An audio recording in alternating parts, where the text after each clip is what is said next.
நம்ம சுவாமி வந்து கங்கையிலே பிறந்து வளர்ந்தவர். சுவாமி வந்து கங்கை பத்தி சிறப்பு அம்சங்கள் ஏதாவது சொல்லியிருக்காருங்களா?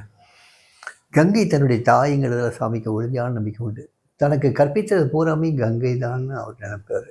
நினைச்சது மட்டும் இல்ல, நம்பினார்.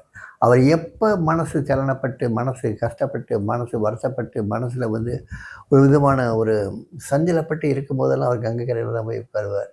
இத தவிர்த்து கங்கை வந்து அவருக்கு வந்து அம்மா மாரி, மையான்னு தான் சொல்லுவார். கங்கா அவருக்கு தாய் மாதிரி. அவருக்கு என்ன சமாச்சாரம் இருந்தாலும் சரி, அவர வந்து அந்த கங்கை நதியிலேயே உட்கார்ந்திருப்பார். அத பார்த்துட்ருப்பார். அது வந்து நெறைய கத்துக் குடுத்தது. அந்த கங்கை நதிக்கரை வழியா வரக்கூடிய சாதுக்கள் கூட்டம், கங்கை பிரதட்சணம் பண்ணக்கூடிய சாதுக்கள் கூட்டம், எல்லாமே கங்கை குடுத்தது தானே. அந்த கங்கையே இல்லைன்னா, கங்கைய பிரதட்சணம் பண்ணக்கூடிய சாதுக்கள் எங்கிருந்து வருவாங்க? ஸோ சாதுக்கள் மூலமா அவர் குடுத்த அந்த ஞானங்கள், சாதுக்கள் மூலமா சாமிக்கு காட்டின இன்னொரு வாழ்க்கை நெறிமுறை, இந்த மாதிரி ஒரு வாழ்க்கை இருக்குன்னு காட்டினதே வந்து கங்கை தானே. கங்கை இல்லைன்னா ஒன்றுமே கிடையாது. உண்ணும் ஆகாரத்திலிருந்து, பருகக்கூடிய நீர்ல இருந்து, புத்தியினுடைய தெளிவுல இருந்து, அத்தனையும் கொடுத்தது கங்கை மாதா தான். அந்த கங்கை மாதா இல்லைன்னா அவருடைய வாழ்வே இல்லை. கங்கைன்னு யாராவது கங்கை ஜலத்தை எடுத்து கொடுத்தாங்கன்னா, அதை தலையில தூக்கி வச்சுக்குவாரு. அதை அப்படி வச்சு வச்சு வச்சு குடிப்பார். கொஞ்சம் கொஞ்சமாக கொஞ்சம் கொஞ்சமாக குடிப்பார். அவ்வளோ பக்தி பூர்வமாக குடிப்பார். கங்கைன்னா அப்படி ஒரு பிரியம். அதை கங்கையிலேருந்து நான் எடுத்து வந்த கற்களை வந்து அவர் அப்படி சிலாகிச்சுக்கிட்டார். அதை வந்து ஒரு கர்ச்சீஃபில் கட்டி நான் எடுத்து வந்திருந்தேன். அதை எடுத்து தான் தலையில் வச்சுக்கிட்டு அப்படி ஒரு அந்த மாதிரி ஒரு பக்தி செலுத்த சாதாரண ஒரு ஒரு மானுடனால முடியாது. அந்த காட்சி என் கண் முன்னாலே நிற்குது. அப்படி ஒரு பக்தி சிரத்தையோடு அந்த கற்களை கங்கையிலேருந்து கொண்டு வந்த கல் அப்படின்னு சொல்லி தலையில் வச்சுக்கிட்டார். அந்த கல்லுக்கு உரியான மரியாதை கொடுக்கணுங்கிறதுக்காக ராஜேந்திர நாடாருடைய சிலைக்கு கீழே, பீடத்துக்கு கீழே அந்த கல்லை வைங்க.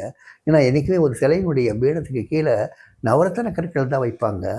இந்த கற்களை வைங்கன்னு சொல்லி ஒரு இவர் சொன்னதுனால வச்சாங்க. அந்த கற்கள் பூரா ஒரு காலம் இல்லாட்டா இன்னொரு காலத்தில் வந்து ரொம்ப ப்ரீசியஸ் ஸ்டோனாக மாறும். எத்தனையோ ஆயிரக்கணக்கான வருஷங்கள் தாண்டி மாறும். அந்த கற்கள் அப்பேற்பட்ட கற்கள்னு சொன்னதுனால அந்த கற்களை தூக்கி அங்கே வைப்பாங்க. அதுக்கு உண்டான முக்கியத்துவம் சாமி கொடுத்தார். அதை அவர் வந்து ஒருத்தரை ஹேண்ட் ஓவர் பண்ணும்போது சொல்லி கொடுத்தார். ஒரு பெரிய பொக்கிஷம் கிடைச்சா அதை எவ்வளவு பத்திரமா பாதுகாப்பியோ, அதே மாதிரி அந்த சிலைக்கு கீழே இதை வைக்க தெரியும். இந்த பொக்கிஷத்தை நீ பாதுகாத்து வச்சிருக்கணும்னு சொன்னார். ஸோ கங்கையிலேருந்து வரக்கூடிய சின்ன சின்ன கற்கள் கூட அவருக்கு வந்து பெரிய பொக்கிஷம். கங்கையை வந்து அவர் நேசித்தார்.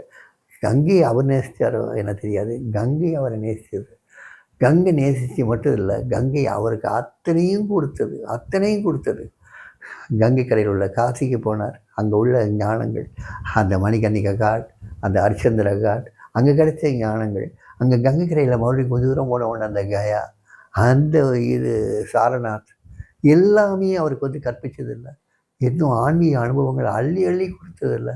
இந்த கங்கை கரையில் தான் அவர் அந்த ஆன்மீக அனுபவங்களுடைய ஆரம்பமே அவர் கற்றுக்கிட்டார். அதுக்கப்புறம் அந்த கங்கை கரையில் தான் கபாடிய பாபாவை சந்தித்தார். அந்த கங்கை கரையில் தான் அத்தனை விதமான ஞானிகளை பற்றியும் கேள்விப்பட்டார். தெற்க அரவிந்த கோஷ், ரமண மகரிஷி, எல்லாரை பற்றியும் கேள்விப்பட்டது அந்த கங்கை கரையில் தான். தெற்க வர்றதுக்கு காரணமாக இருந்ததே கங்கை தான். கங்கை சாமி ரூபத்தில் தெற்க பாஞ்சிருக்கு. இன்னைக்கு வரைக்கும் அந்த கங்கை இன்னைக்கும் பாஞ்சிட்டே தான் இருக்குது. தெற்க பாஞ்சிட்டு இருக்குதுங்கிறது யாருக்குமே தெரியல.